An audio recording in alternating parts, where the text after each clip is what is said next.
Akhirnya polemik ijazah palsu Jokowi yang menurut banyak orang dicetak di pasar pramuka, serta bagaimana UGM harus bersikap mulai ada titik terang. Kalau ijazah Jokowi dipalsukan, jelas UGM bisa bedakan. Makanya ada saran bahwa UGM harus sita ijazah yang di Kalimantan oleh Jokowi sebagai ijazah asli. Apakah sama dengan ijazah yang mereka keluarkan? Sebab secara hukum ini mempunyai implikasi yang berbeda antara ijazah palsu dan ijazah yang dipalsukan. Selain itu, sosok mantan KSP Jokowi sebut bahwa yang pernah pegang ijazah Jokowi itu hanya 2 orang. Kesimpulannya adalah bahwa saat mau daftar sebagai cagup di DKI, dulu Jokowi tak pegang ijazahnya, dan karena diburu waktu, maka tim Jokowi terpaksa membuatnya di pasar pramuka, dan untuk membuktikannya tetap UGM harus melihat apakah ijazah yang dipegang Jokowi adalah ijazah yang asli yang mereka terbitkan.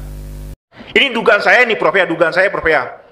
Karena kemudian limit waktu yang amat dekat ketika pendaftaran gubernur DKI, Jokowi ini nggak pegang ijazah ini. Akhirnya tim-tim dia tuh kreatif begitu. Dugaan saya nih Prof. Nah, sehingga yang terjadi itu adalah Bung Sorizal menduga juga bisa saja. Dugaan saya memasukkan. Dugaan saya nih. Kalau memasukkan ada yang aslinya, dan ternyata barangkali yang aslinya ini yang tidak ketemu. Ketika buru-buru mesti last minute mesti daftar ke KPU. Kan jangankan dia. Oke. Ya. Pras dengan kelompok yang lain itu nggak tahu. Yang tahu cuma 2 orang. Widodo sama Denny. Masa dia mau tahu? Orang dia nggak pernah pegang, dia pernah pegang kan itu Pak Andi, Pras kan, Sarip kan pegang. Dia kan nggak pegang. Pak Rektor tahu juga kan? Siapa? Pak Rektor yang kemungkinan ya, karena yang datang ke pramuka itu kan adalah si Widodo. Dan Widodo pasti tahu karena dia kan ketua dulur Jokowi. Jokowi. Ya itu pertemuan antara mereka. Maka kenapa Denny nggak ikut berangkat? Karena itu sudah urusannya. Sudah teknis mereka lah ya. Jadi waktu itu berarti dibagi-bagi ya, si Denny itu setelah bla bla bla yang melakukan dia mengaku itu draft untuk dokumen-dokumen ke KPU dia. Oh, Denny. Nah, ini yang tidak pernah dilakukan itu adalah betul UGM sudah klarifikasi. Nggak mungkinlah sekelas UGM dia berani quote and quote melacurkan diri untuk kemudian mengatakan bahwa itu adalah palsu. Yang dikatakan oleh Bu Rektor itu adalah dia mengatakan bahwa soal kebenaran Jokowi pernah kuliah di UGM. Tapi yang tidak pernah dilakukan oleh UGM itu adalah dia mengambil ijazah yang ada di tangan Jokowi, lalu kemudian dia nilai begitu. Ini apakah palsu ataukah ini memasukkan? Karena 2 hal yang berbeda. Kalau palsu itu memang sudahlah keadaannya palsu, formilnya palsu, materialnya juga palsu. Tapi kalau memasukkan itu ada aslinya dulu. Makanya saya kadang sering berpikir begitu ya. Tapi ini bukan sehingga aslinya itu ada di kampus begitu. Kalau dia memasukkan, yang aslinya ada di kampus. Tapi kalau palsu, yang aslinya tidak pernah ada di kampus. Nah, kalau yang hari ini yang tidak pernah dilakukan oleh UGM seperti yang saya bilang tadi, saya ingin mengatakan andaikan kemudian Bu Rektor itu dia panggil Jokowi itu selaku alma mater, lalu kemudian dia sigi ijazah yang dia pegang oleh Jokowi hari ini, kebenaran itu akan singkat akan terang. Jadi ini menarik. Abang kenal ini nggak? Kita putar videonya coba. Ini kemarin sempat kesini nih, nanya ke dia, katanya kenal sama abang. Kenal lah, aku di KSP, aku yang ngatur relawan-relawan itu.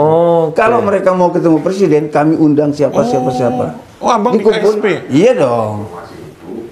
Nah, problem hari ini adalah kalau berharap ke pengadilan perdata, kalau hakimnya tidak progresif, ya juga tidak bisa diharapkan apa-apa. Betul di awal tadi Bang Rizal bilang bahwa siapa yang mendalilkan, dia membuktikan. Itu kalau hakimnya konservatif. Yang tahu cuma sedikit orang. Kalau dia tidak sedikit orang, kan bocor namanya. Iya. Ini aja udah mulai bocor. Kenapa bocor?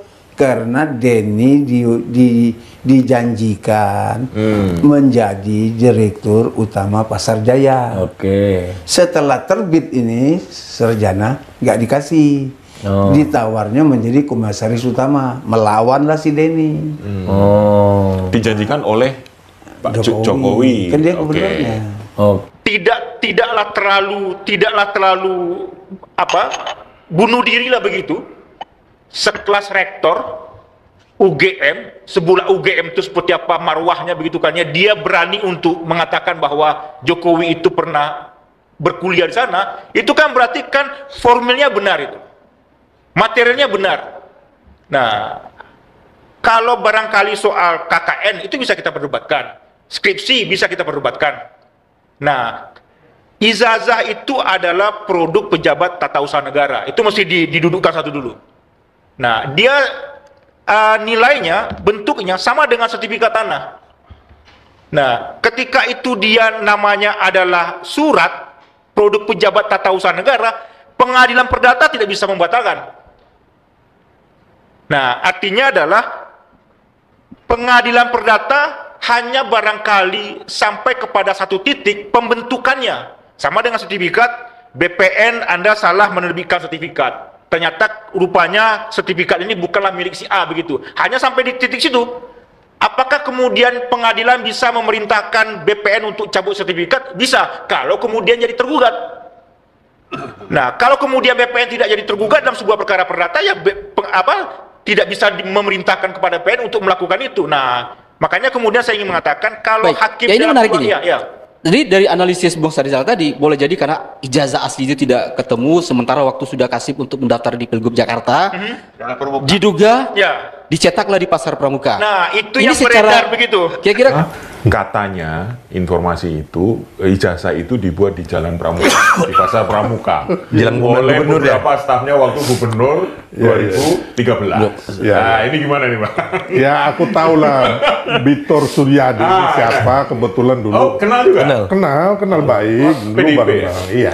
Oke, gimana? Udah lah, kalau kayak Bitor ini kita nggak usah percaya dia. Pernyataan politikus senior PDIP Beter Soryadi merupakan mengungkap soal dugaan ijazah Presiden ke-7 RI Joko Widodo alias Jokowi dicetak ulang di Pasar Pramuka, Jakarta Pusat, membuat suami Iriana Jokowi tidak berkutik. Momen pencetakan ijazah itu dilakukan tim sukses Jokowi menjelang pencalonannya sebagai Gubernur DKI Jakarta pada tahun 2012. Buni Yani mengatakan posisi Jokowi terkunci setelah data baru mengenai ijazah palsunya semakin menemukan titik terang yang membuat puzzle pemalsuan itu semakin menemukan bentuk dan konstruksi hukum. Menurut Buni Yani, rakyat semakin tidak sabar menunggu akhir drama ijazah palsu ini karena dari hari ke hari alur ceritanya semakin nyata dan tak terbantahkan. Jokowi mau mengelak seperti apapun, mau lari kemanapun, kini semakin susah. Berbagai front sudah menyerang pengakuan palsu dan membongkar kebohongannya. Publik semakin berani dan semakin yakin karena Jokowi memiliki riwayat kebohongan akut yang panjang, kata Buniani. Sebelumnya, Betor Suryadi juga mengungkap percetakan ulang ijazah Jokowi direncanakan dalam sebuah pertemuan antara tim Jokowi dari Solo dan kader PDIP DKI Jakarta. Dari pihak Solo ada 3 orang, David, Anggit, dan Widodo. Sementara kader PDIP DKI Jakarta diantaranya Denny Iskandar, Indra, dan Yulianto. Betor menyebut sejumlah nama yang pernah melihat ijazah Jokowi, diantaranya Ketua DPRD DKI Jakarta periode tahun 2014 hingga 2024, Prasetyo Edi Marsudi, mantan Ketua KPU DKI Jakarta, Juri Ardiantoro, dan mantan anggota DPRD DKI Jakarta fraksi Gerindra Muhammad Syarif.